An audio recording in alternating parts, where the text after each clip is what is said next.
بارش کی ہلکی بوندا باندی میں ایک پرانا مگر خوبصورت گھر اپنے آخری دن گن رہا تھا۔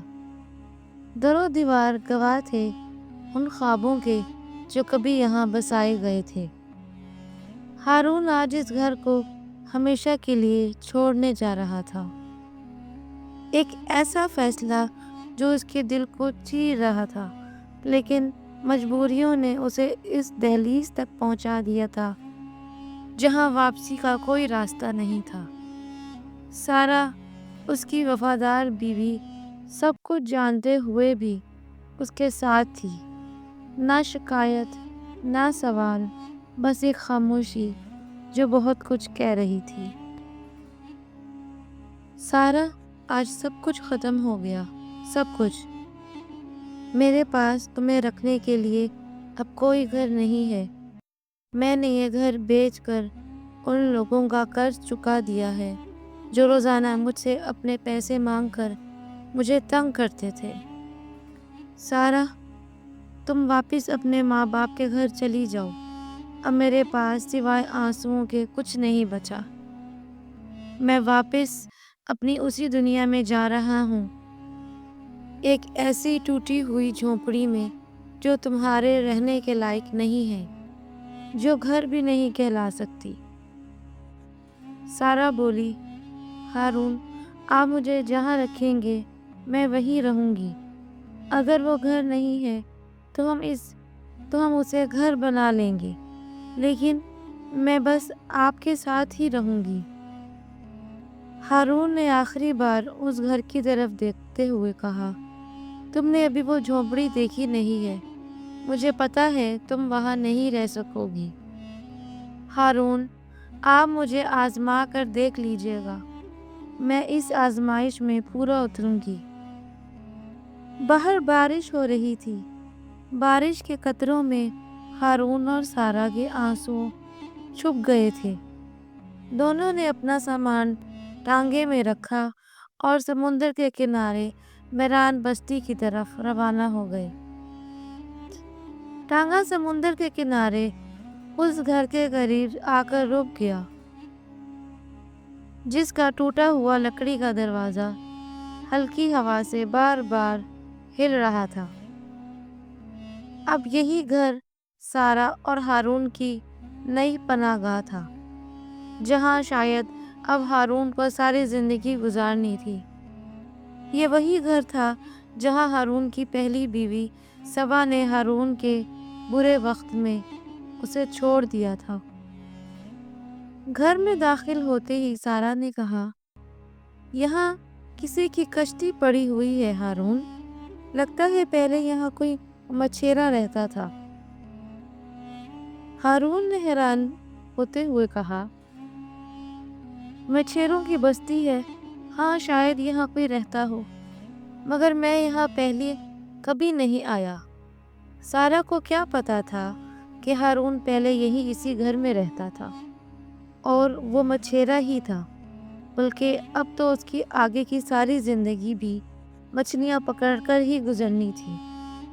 اور گھر کے باہر جو پرانی کشتی پڑی تھی وہ ہارون کی ہی تھی۔ سارا نے گھر اندر سے دیکھا تو دل ہی دل میں رو پڑی۔ اس نے ہارون کی وجہ سے اپنے آنسو تو آنکھوں تک ہی روک لیے۔ سارا ایسے گھر میں رہنے کی عادی نہیں تھی، وہ ہمیشہ اچھے اور بڑے گھروں میں رہتی تھی۔ ہارون، جس کا بچپن اسی گھر میں گزرا تھا، اب اس کا بھی یہاں رہنے کا دل نہیں کر رہا تھا۔ دونوں اپنی اپنی سوچوں میں گم تھے۔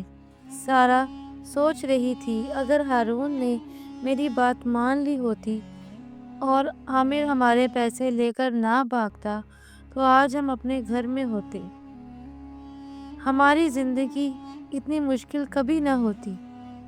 ہارون سوچ رہا تھا، میرے پاس اب بھی ایک راستہ ہے، اگر وہ مچھلی پھر سے میرے لیے سمندر سے سونا لے آئے تو ہماری زندگی پھر سے بدل سکتی ہے۔ میں وہ سونا بیچ کر سارا کو یہاں سے نکال لوں گا۔ مجھے ابھی اسی وقت سمندر میں جانا ہوگا۔